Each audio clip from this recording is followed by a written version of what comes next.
Have you ever noticed how small the spark was before the fire? Maybe it was just a comment, a glance, a sound that wasn't meant for you, but you caught it anyway. And then, suddenly, the air thickens, the chest tightens, the entire day shifts off its axis. Why does it feel like someone else can hijack your emotional world so effortlessly? Why does a stranger's rudeness or a friend's forgetfulness hold such power? That question used to haunt me. I would walk around with invisible bruises, collected from things people didn't even know they'd thrown at me. I kept telling myself it was their fault, that they made me feel this way, that I was just reacting. But that wasn't quite true, was it? I wasn't just reacting. I was surrendering my peace, my mourning, my entire inner climate to a single gust of someone else's weather. And when you surrender like that often enough, you begin to believe you have no choice. But you do. You always do. There's a space between the moment something happens and the moment you react. It's small, quiet, almost imperceptible. But in that space lives a kind of freedom most people never find, because it's not taught. No one ever pulled me aside to say, "Hey, you know, just because something makes you feel doesn't mean it gets to decide what you become. So let me be the one to say it now. Your emotions are yours, and so is what you do with them. That doesn't mean we ignore our feelings. It means we learn to sit with them without letting them drive. Imagine it like noise-canceling headphones in a city that never shuts up. The sirens still blare. The arguments still unfold. But inside your head, there's stillness. That's what this is. Emotional noise canceling. Someone cuts you off in traffic. Someone criticizes your work. Someone forgets your birthday. You can spiral, or you can pause. You can rehearse the insult, or you can breathe. You can blame them, or you can reclaim yourself. And that pause, as small as it seems, is everything. Because anger loves immediacy. It thrives in heat. It wants to rush into the room before reason gets there. But what if the room was already locked? What if you stopped expecting others to walk like you, think like you, treat you the way you would treat them? What if you let go of the exhausting urge to script the world? I used to hold people to my own standards. I thought if I care deeply, they should too. If I remember their needs, they should remember mine. But that kind of mirroring only leads to fracture. People aren't you, and they were never meant to be. Expecting them to be is a quiet cruelty, both to them and to yourself.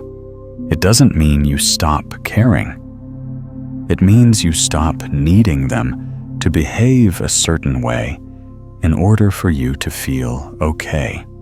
You protect your peace by not tying it to a version of someone that only exists in your head. And yes, that's hard. But isn't the alternative harder? To constantly feel undone by other people's inconsistencies, to watch your sense of self rise and fall with every small disappointment. That's not sensitivity. That's captivity. And somewhere along the line, I decided I was done being a prisoner to unpredictability.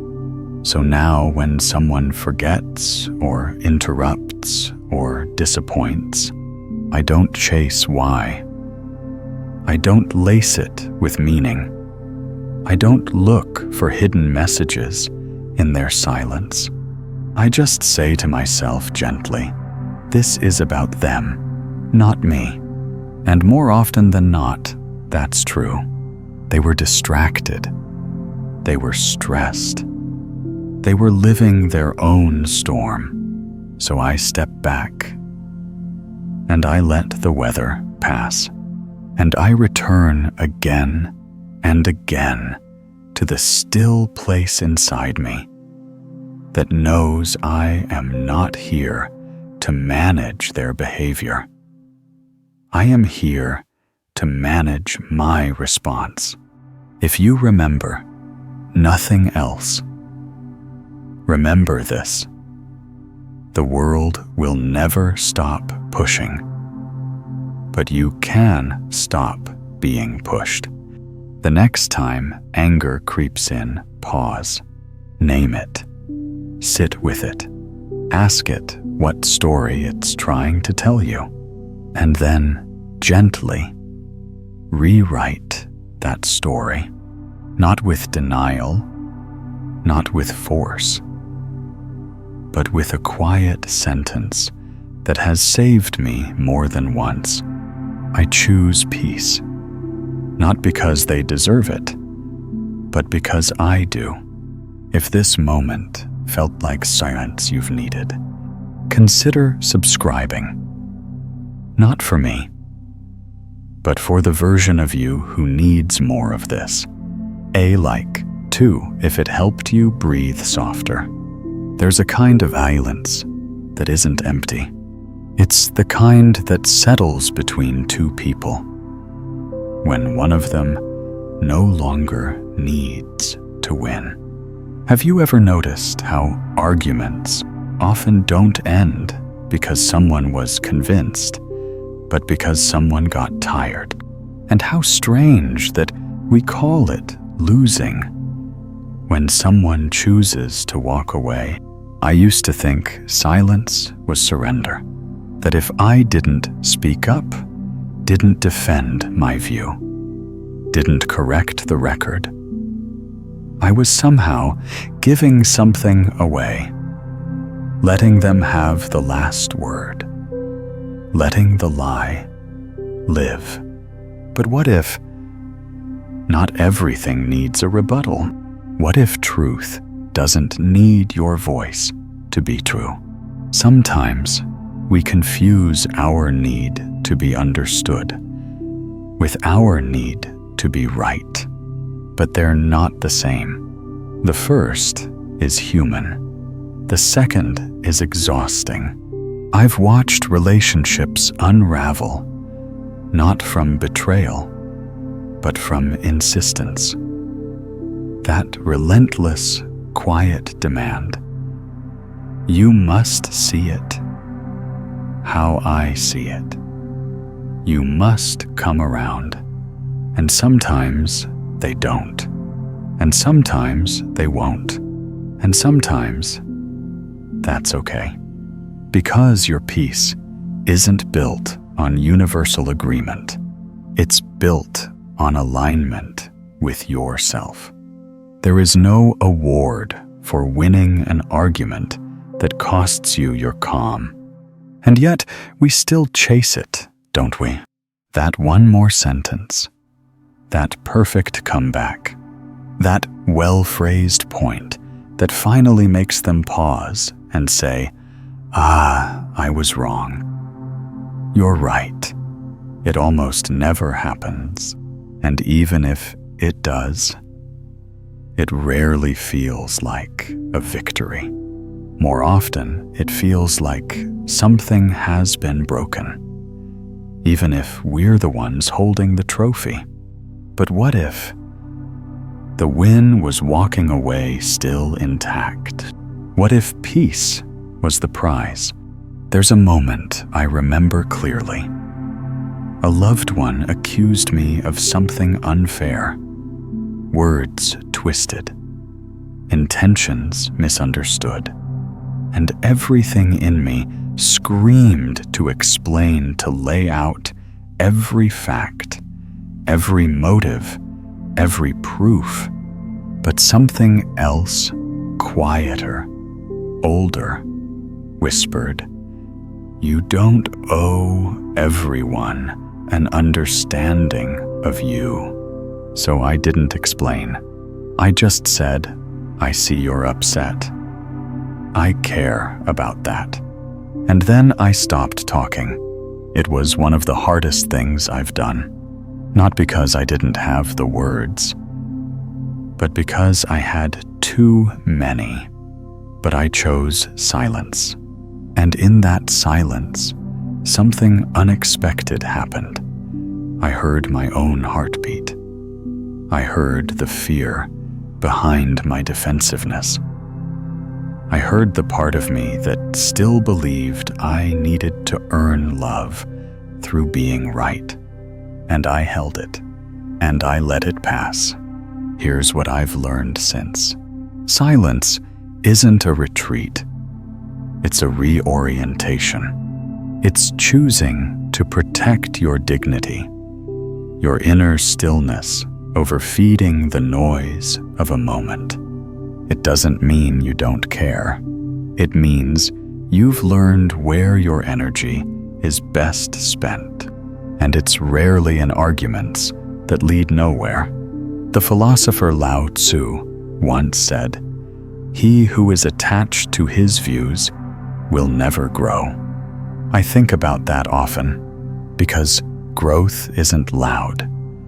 It doesn't shout down the other side. It doesn't win debates. It listens. It pauses. It lets go. There's power in pausing mid-argument and asking yourself, what am I really trying to win here? If the answer is validation, then maybe you're not in a conversation. Maybe you're in a courtroom you built in your own head, trying a case only you can rule on. But validation built on forced agreement never lasts.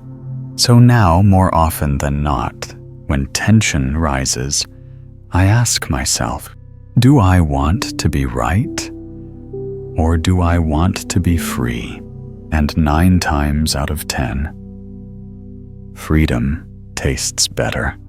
It tastes like a breath taken instead of a word spoken. It tastes like walking away from the fire instead of stoking it.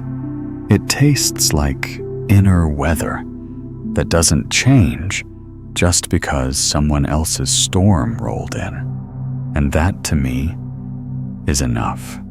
So if you find yourself ready to argue, to explain, to prove, just ask, what am I hoping this person gives me that I haven't yet given myself? And then sit with the answer. Because often, the person we're trying to convince isn't them, it's us. And in that silence, in that pause, you may find something far more valuable than being right. You may find peace. If this gave you space to breathe, consider subscribing. Not for more content, but for more moments like this. Like too. If something here met you where you didn't know you were waiting, there's a moment quiet, almost imperceptible, when someone says something and you feel yourself shrink. It might be a passing remark, a joke made in a room that forgets you can hear, a critique dressed up as just being honest. And suddenly, you're not quite in your body anymore. You're hovering, rewinding, wondering, is that how they see me? Is that who I am? We don't always realize how much weight we give to other people's words until they land heavy. It's strange, isn't it?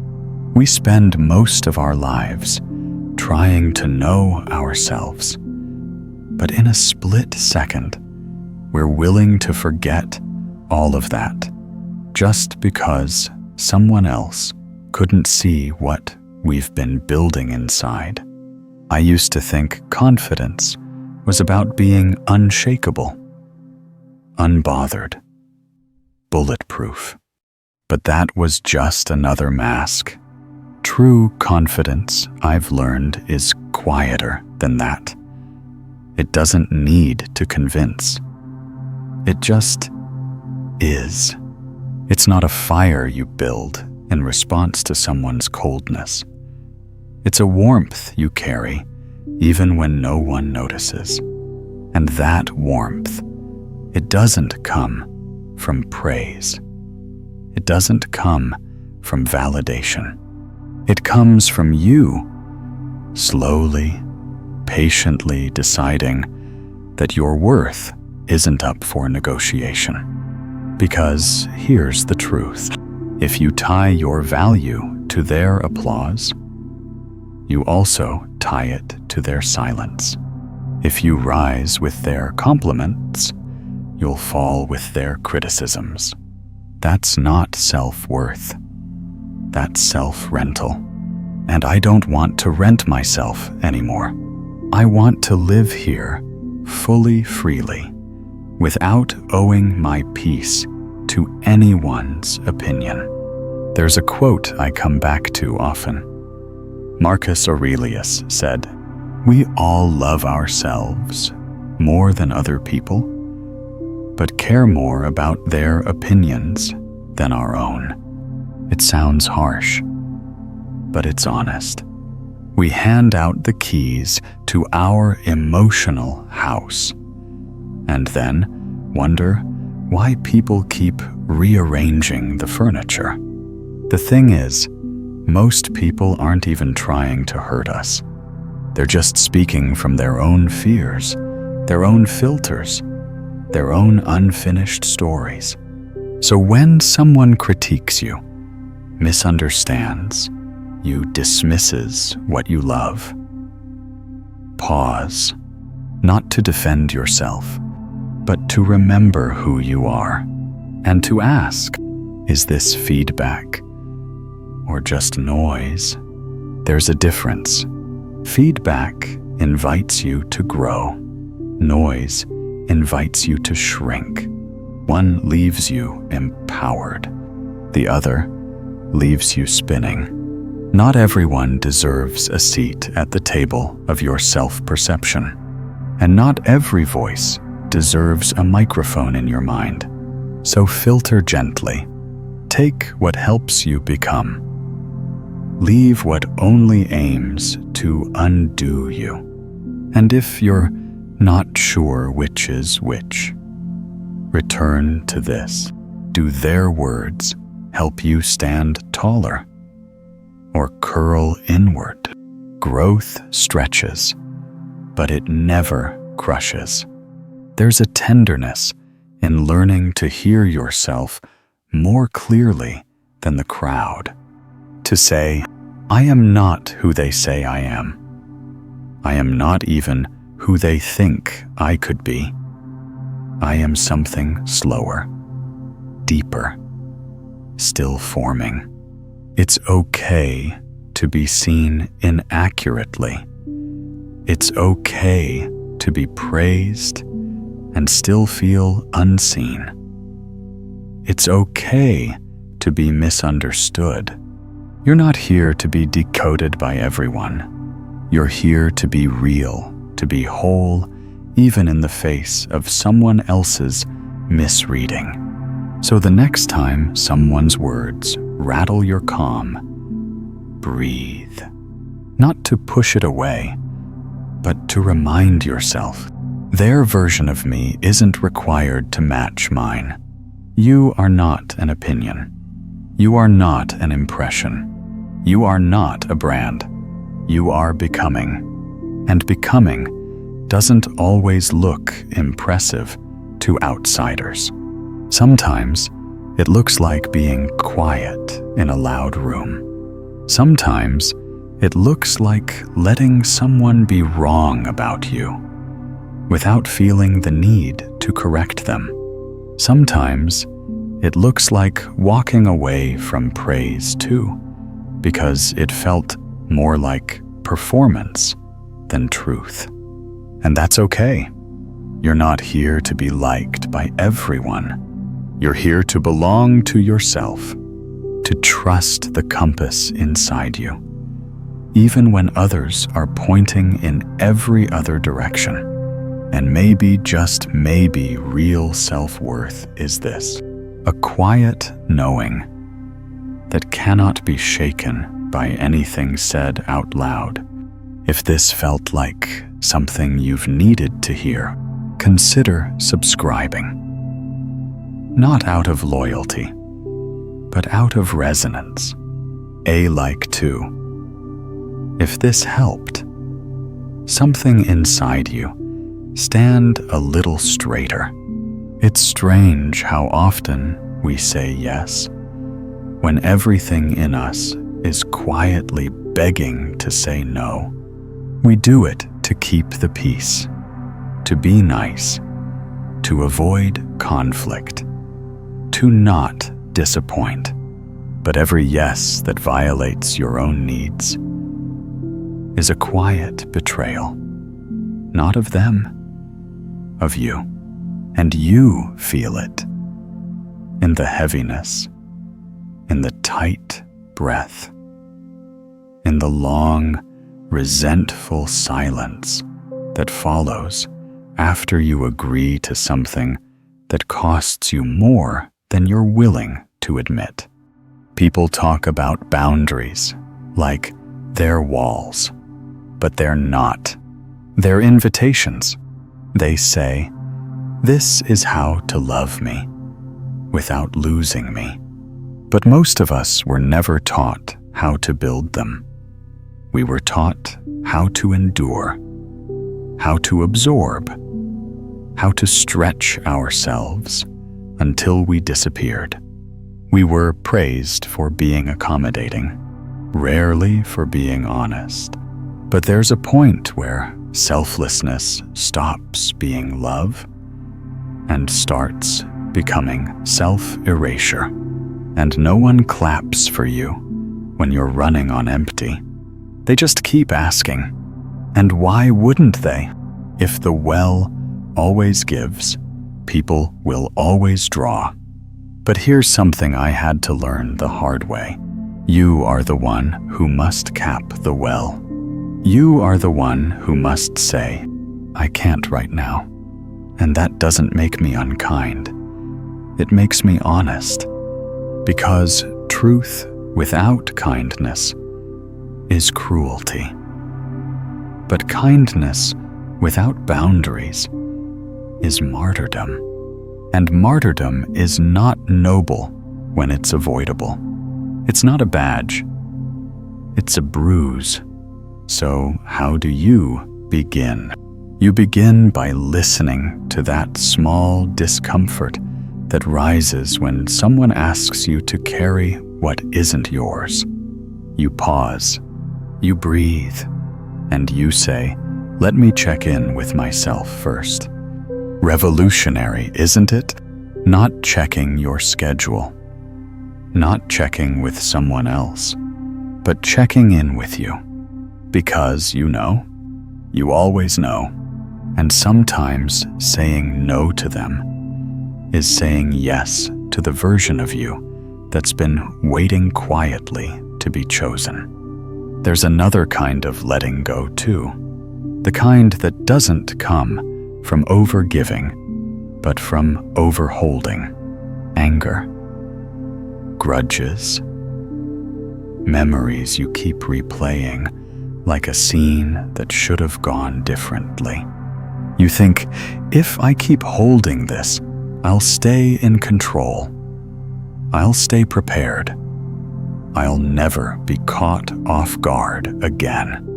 But what you're really doing is burning your own hands. You carry that coal, waiting for the right time to throw it. But it never comes, because it was never meant to be thrown. It was meant to be released. Letting go isn't forgetting. It's refusing to let what happened keep happening inside you. It's choosing peace, not because they apologized, but because your nervous system is tired, because your future deserves more room than your past is taking up, because even if they don't deserve forgiveness, you deserve freedom.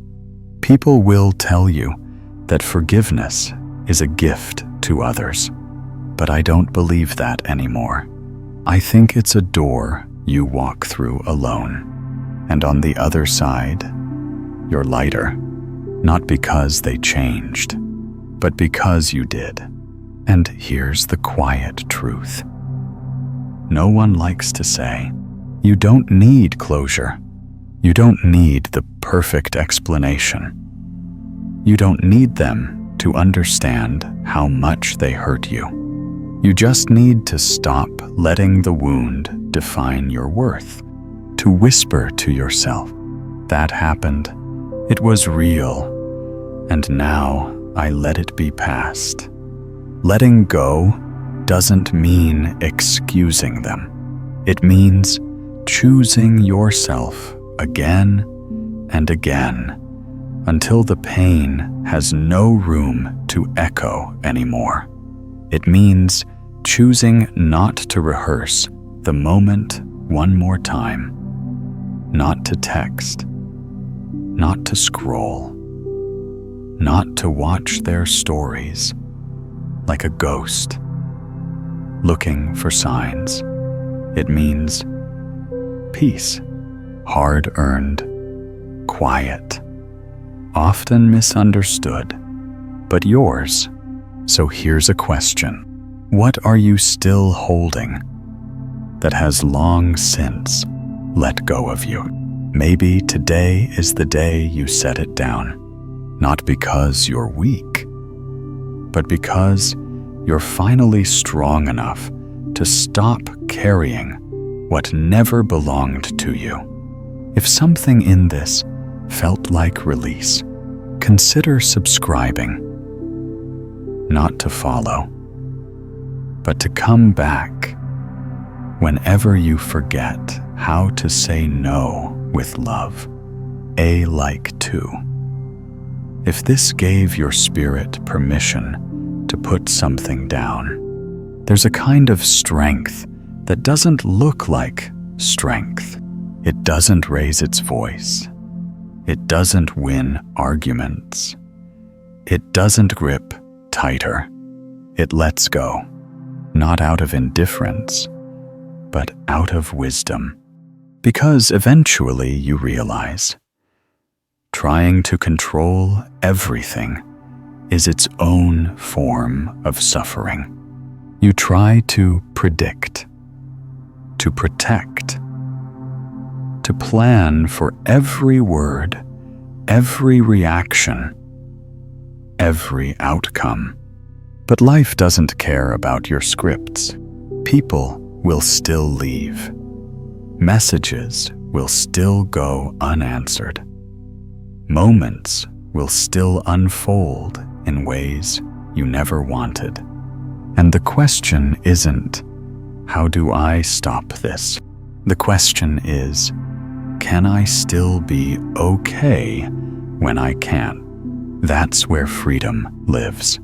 not in perfect days, but in imperfect days that didn't destroy you, in quiet nights where you chose not to reread the argument, not to reach out, not to retaliate, in small moments where you let something pass without it having to pass through you. That's emotional mastery, not the absence of feeling, but the presence of choice, the ability to sit in discomfort without turning it into destruction, the choice to pause, not because you're suppressing, but because you're listening to your body, to your breath, to the younger version of you that still flinches when things go silent. Sometimes the most powerful thing you can do is nothing, not to be passive, but to be still, still enough to let the dust settle, still enough to see clearly again, still enough to remember.